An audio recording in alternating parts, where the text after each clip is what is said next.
سلام بچه ها، چطورین؟ یه ویدیو دوباره می‌گیریم. این غذا گرفتم برای مرغای گونی.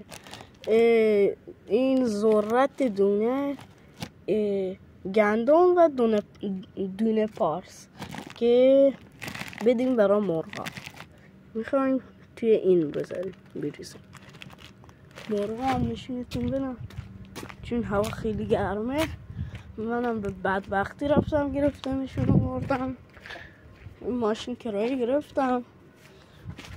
آدم خیلی شریفی بود. اینم از مرغا بدون پول من تا دم در خونه آورد. ممنونم ازش. خب بریزیم که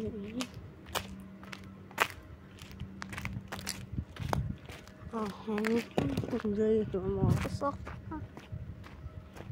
این تخمایی که خراب شده بودن ریختم اینجا، تو بعدا چالشون کنم مرغی که خراب شده. خب بیریم بریزیم. من میریزم ویدیو رو استوب کنم. بچه ها این میکسش هم کردیم دیگه، ریختیم وقتش بغلاش هم ریختم که مرغ هم از زحمتشو میکشن این بینیشه.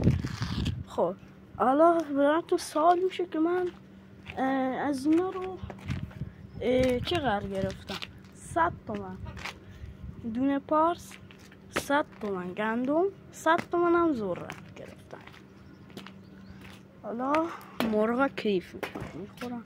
توی پارت بعد این غذاها رو به مرغا میدیم.